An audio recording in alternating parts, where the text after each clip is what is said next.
Y'all keep watching these silly videos about hand planes, so by golly, I'm going to keep making them. Y'all want to see what I've picked up lately?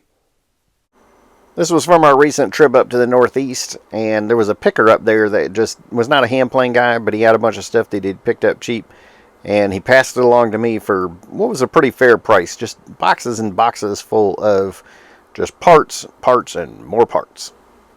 There was another seller that lived up in the area that sold me pretty much all of his extra stuff, and we're talking number 3 through number 7, a lot of Stanley bench planes, and I am going to go into some more detail on these.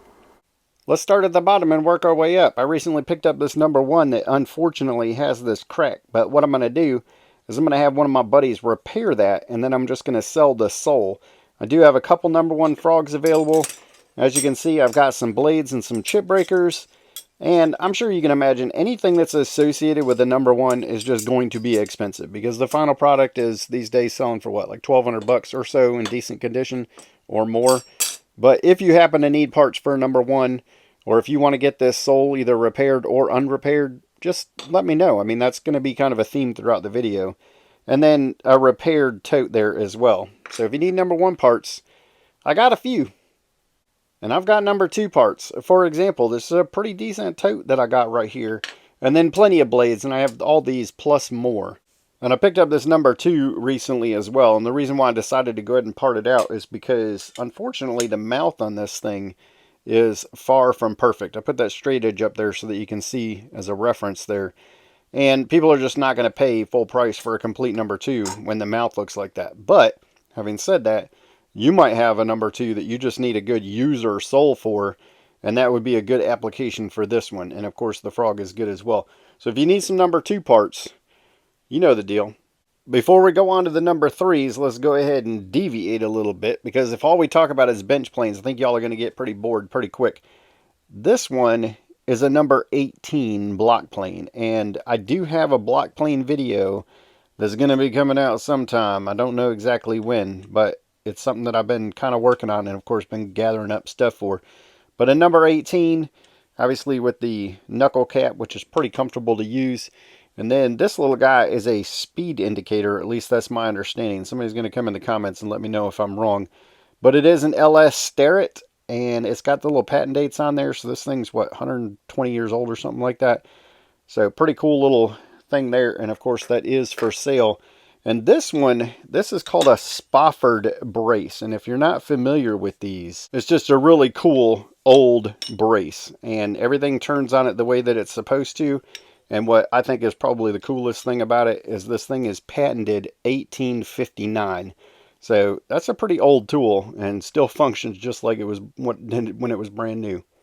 And I reckon most of y'all are probably familiar with a core box plane. But for those of you that are not, this thing is designed for making these really cool grooves, for lack of a better way to put it. There's other people that can explain it and have explained it a whole lot better than me on YouTube. But I picked this one up in the auction, and it was sold as a parts plane. And the only thing that I can figure, the reason why they did that is because it's missing a set of extensions.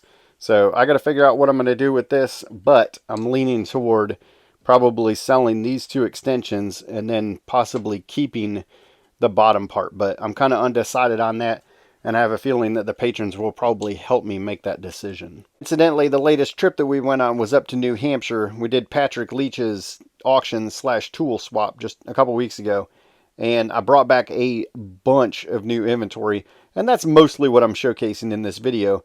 But without further ado, here are the number 3s. If you happen to be in the market for one, I got a Type 16 here, got a Type 18 there with a diagonal knurling. And I've got, this one is an older one. It's a Type 6. We can see the patent info down there. But it's got this V logo blade, which is obviously not correct. And I don't think that that's the right lever cap either. But I can get it right if you happen to be in the market for an older number 3. And then this one being a Type 13. And I think that's probably been soaked in Evaporust or something. But it's probably easy enough to clean up. Really nice figurine on that tote. But yeah, the number 3s. Perhaps overly represented, the number 4s. Maybe we can do a little pop quiz and see how y'all do on typing them. 2 patent dates behind the frog, frog adjustment screw, low knob. What do you think? If you said type 10, you are 100% correct. Now this one does have a later blade, but we can fix that. And believe it or not, type 10s are actually fairly hard to come by. The type 9s and the type 11s are much, much more plentiful than the type 10s, just based on the limited amount of time that they were made for. This one's probably not the best one to do a quiz on, but made in USA back there, and tall knob, got the raised ring here. Lever cap is wrong, so just other than the kidney hole, ignore that. It does have the BB logo up there, and it's got the 3-digit 338 on the back. So what do you think? If you said type 16, you are absolutely correct. That is what this one is, just needs a better lever cap. Well, a more type correct lever cap. We'll do like 2 more, but just suffice to say there are plenty of number 4s if anybody needs one. But very distinct shape back here. The dead giveaway on this one is the way Stanley is oriented on the lateral adjust lever. And then we've got an orange kidney cap with no patent info on the back. So this one should be a dead giveaway. If you said type 19, you are absolutely 100% correct. This one is another one that should be fairly easy. You got the Gouda Percha or hard rubber adjuster back here. This one does have the frog adjustment, which might be a little bit misleading. No nickel plating on the lever cap. And it does have the patent info on the back. Oh, and hardwood here with the steel screw in the back. And incidentally, that's not a good match because this is a rosewood tote. So somebody has replaced one or the other at some point. But if you said type 17, you have nailed it. Okay, I said 2 more, but we're going to do 1 more on top of those 2 because I would be remiss if I didn't do a 3 patent date, small adjuster, low knob, and a V logo. Y'all better get this one if you've been watching my channel long. That is a type 11. Got some gouges down here on the sole. But like we like to say, it'll make a good user. It'll make a good user. And, oh yeah, the tote probably needs to be repaired. And there you have the number 4s. Believe it or not, that is not even all of them. I just kind of hit some of the highlights. I just have one 4.5 to show you, and it's this type 17 in very much as found condition with a really funky, really weird hole down there. I did pick up a couple of number 4.5s, but I had a waiting list for those, and so both of them already sold. But if you want to take on a project, this one, it'll make a good user. Correction, I do have one other 4.5. I picked this partial one up off of Facebook Marketplace, and I'm pretty confident I could get this thing back together. And look, that tote's actually intact. So if you need a 4.5 and you want a project. Now, before I show y'all the number 5s, let's switch gears a little bit, talk about some auction winnings here. These were all from one lot. They had an auction on Friday and Saturday. Friday was in person only. Saturday, you could do online bidding. This was from the Saturday auction, as I recall. And what's cool about these auctions is what they do is they lay everything out on the tables, and you can actually go through and look at everything, so that way you know how much you want to bid on it if you're doing the in-person thing. And what I can tell you is you have to go through and open up each of these boxes. Now, if I'm there at the auction, I don't want you to do this. I want you to just skip it over. But if you're there and I'm not, go ahead and do yourself a favor and open up these boxes so that you can see what's inside, because I promise that will inform how much you bid on that lot. But I got this lot for what I consider a steal, and we're just going to go through it real quick. A really pretty aluminum tote there for the 5 and up, or 4.5 and up rather, the large totes. And then this record, I mean, that's pretty much new old stock. I think it's a 2-inch. And speaking of new old stock, I mean, look at that Sweetheart number 2 size blade that's probably never even seen use. I mean, that thing is gorgeous, is it not? And then a gauge, that's what, a number 6, number 7 size for the gauge auto set. And that's another really pretty one. And then I already showed you this block plane iron. That's for like a 110 or a 130. And just some random other blades for whatever, spoke shaves. I think this goes to, what, like a 278, I think. Another spoke shave blade. This goes to, I don't know, an 80 maybe. I'd have to check the width on that. But either way, nice and shiny. It's new old stock. And then that's off of a later model 60.5. So that's a really pretty block plane lever cap.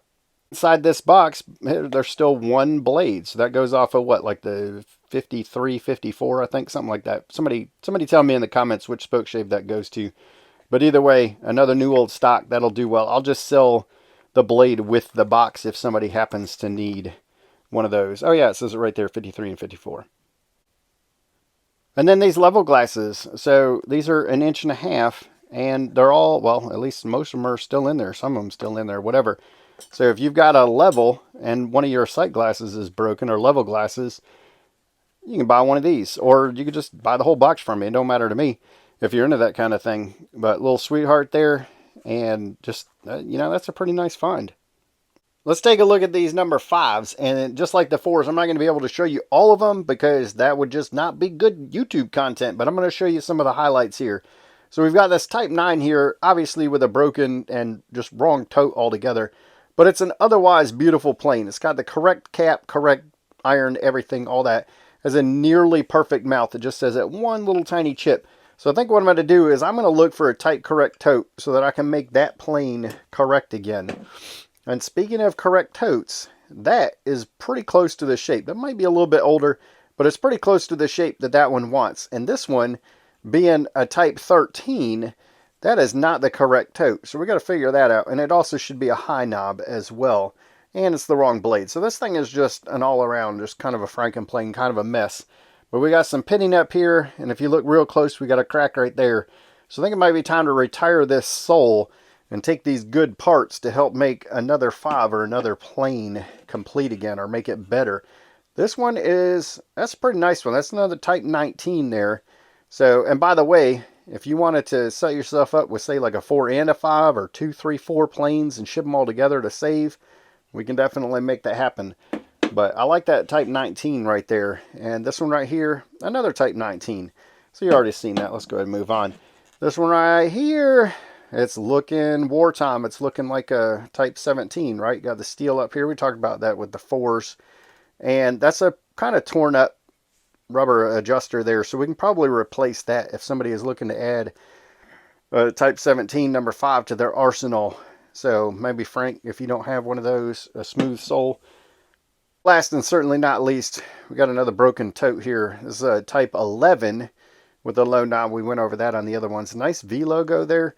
So let's see if we can find a better tote for that one as well, as long as that mouth is good, which it looks like it is, and we'll get that cleaned up. But yeah, a little Type 11 number 5, that'll do good. What comes after 5? Well, it certainly is not 6. It's got to be 5 1/4. And I'm going to be honest, I may have showed y'all this one in the last video. I cannot remember. But it is a Type 13, which is the first year, or what we now call Type 13. That was when the 5 1/4 was introduced. So that one is pretty nice. Of course, it needs a lot of work, and it's going to need a better tote. And then this one is a little later one. This one is probably a, let's call it Type 18-ish. It does not have the diagonal knurling, but that's what we're going with. So if you have not added a 5 1/4 to your lineup yet, and you need one, I know a guy. It may be just plain fun, but it wouldn't be any fun if I only carried hand planes. So I do have to pick up other hand tools when I see them, like these blacksmith tongs. And that is just some cool stuff. I don't know if any of my patrons are blacksmith types, but if they are, y'all be sure to reach out. And if not, and you are a blacksmith kind of person, and you want to pick up any of these tongs, y'all let me know. Just some good variety here, and they are all serviceable. None of them are showing any repairs that I see. And I've done well with blacksmith tongs in the past, that's why I bought them. And this one was actually in a lot with a whole bunch of other combination plane parts. And I bought it mostly for this. There were a couple others that had some decent parts on them. But these little spurs for the 46 can be kind of hard to come by. That one's plenty worn, but there's some good life left there. And honestly, this depth stop right here with that little Sweetheart logo on there. The Sweetheart collectors, they go crazy for that stuff. And the number 46 collectors that want to have all type correct stuff, they're going to pick that one up. And that's not to say that I'm going to slap an eBay price on it. It's just, obviously, I picked up the lot so that I could make a little money so I can keep this little business going. What comes after 5 1/4? 5 1/2, of course. I have to believe that based on the condition that I often find 5 1/2s, that they must have just been well loved. And people might say, oh, well, it's all beat to hell. It's not well loved. It wasn't taken care of. But I think it was because they were used so much. And that was how they ended up, for example, this one falling off the bench and getting broke. Now, how that tote survived will forever be a mystery if that frog broke, or maybe that's a replacement at some point. But I often find 5.5s looking like this, or just flat out incomplete. I do have some parts, and if you've ever tried to search for a 2 1/4 iron for one of these, you know what a bear that can be.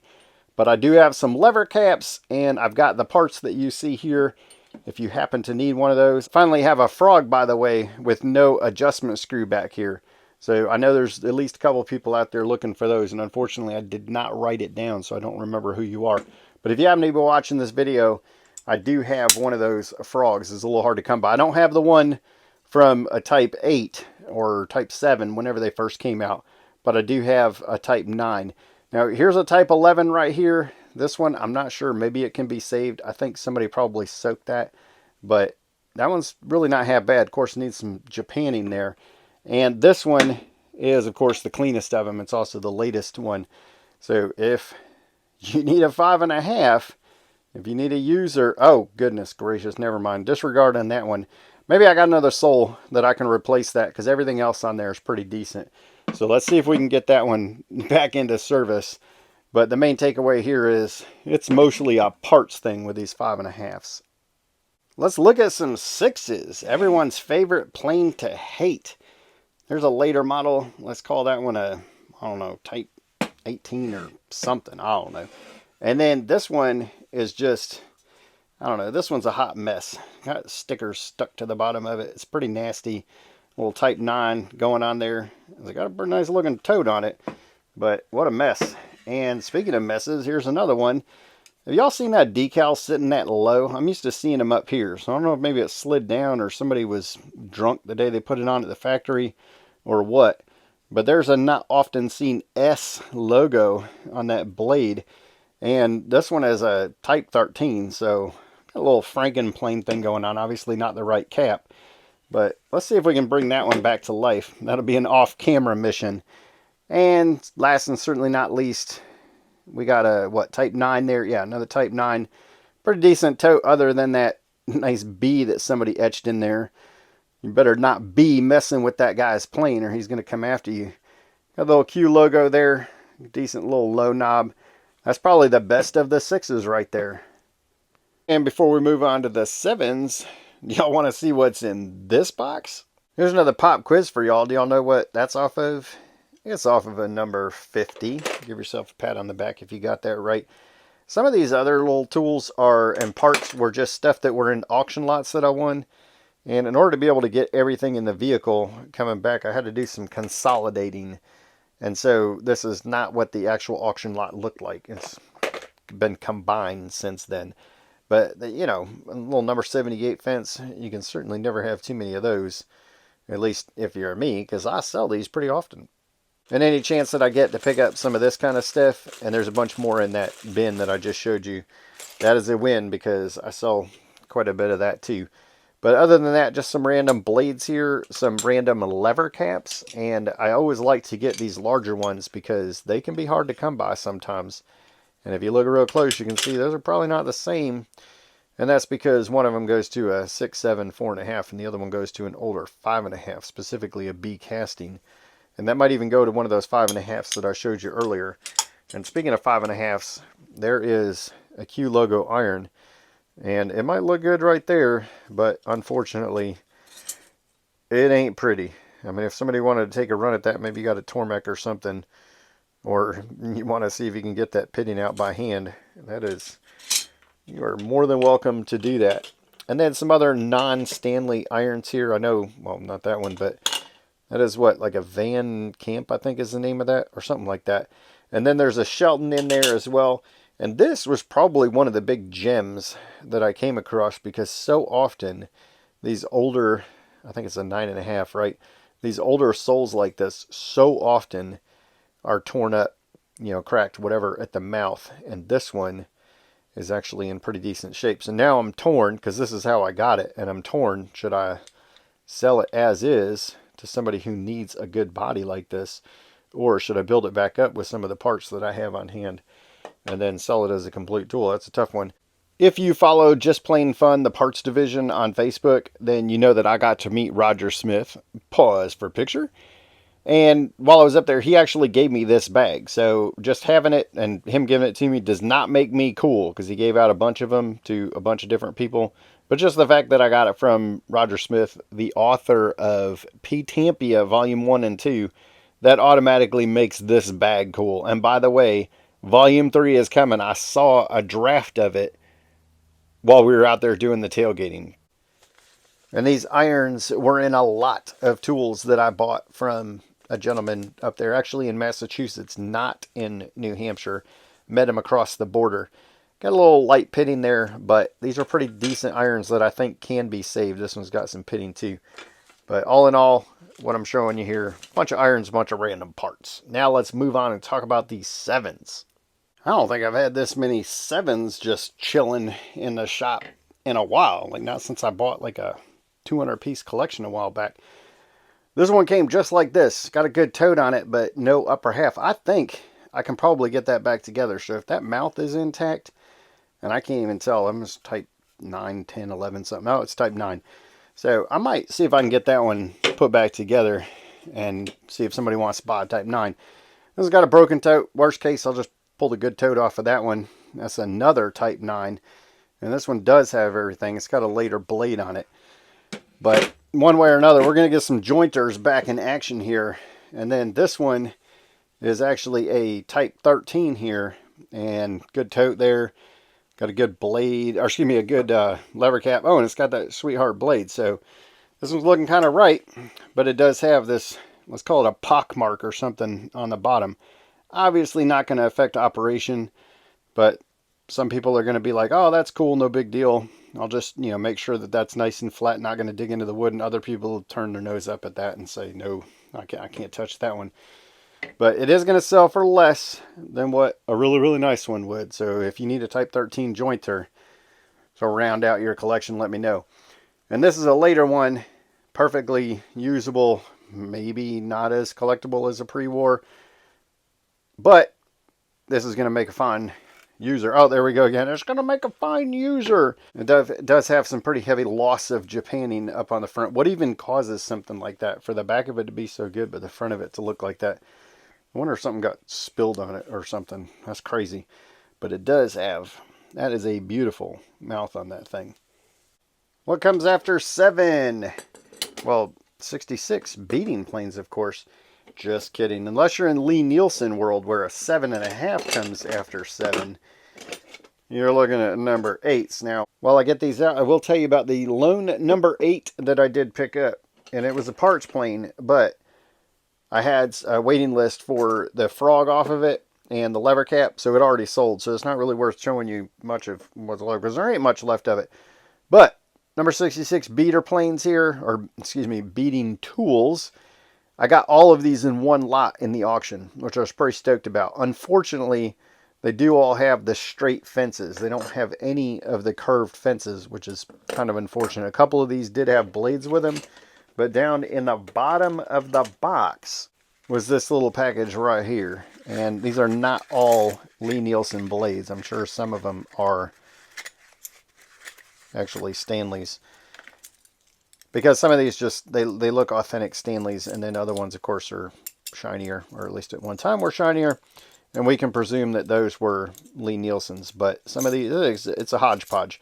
So I'm not sure exactly what I want to do. I know my buddy Mark down in Australia has expressed interest in these. So I'm going to have to talk to him, but I wanted to at least show them to y'all. And then figure out, if you're trying to get into the number 66 beater game, this is going to be a good place to start. I can set you up with one of these and maybe 2, 3, 4 blades, whatever, and obviously one fence, and we can get this thing off the ground. I am going to do a short sometime very soon and show these in action, and throw a little shout out to Anthony from Woodya, because he sells replacement parts. So for example, if you were to get one of these from me, you can get the round fence from him. So the takeaway there is, look for that short very soon. And a couple of perfect handle screwdrivers. These are always a crowd favorite, especially this little small one. That guy is what, probably 5, 6 inches, I don't know. But because people a lot of times associate beading tools with spoke shaves, these were in the lot as well. And I'm going to get some of these cleaned up, of course, and I'll figure out what's going on with these blades, and then these will be available for purchase. Last and most certainly not least, a couple of these were down in the bottom of one of the auction lots that I got. This little guy from West Germany in inches and, well, meters. That might not quite be meters. And just some of these little boxwood rulers from Stanley. I'm probably going to end up keeping at least one or two of these, but for example, little 32.5 there. So just some really cool stuff. And you got to love an auction when you get little, really neat little tools like this, right? If you stuck around all the way to the end of this video, first off, thank you. And second of all, let's say you found something that you want to add to your collection. Let me know that you stuck around all the way to the end of the video, and I'm going to give you one of these stickers for free. You're going to get one of these anyway, but I'm going to give you one of these stickers for free just for sticking around to the end of the video. You saw something you like, let me know.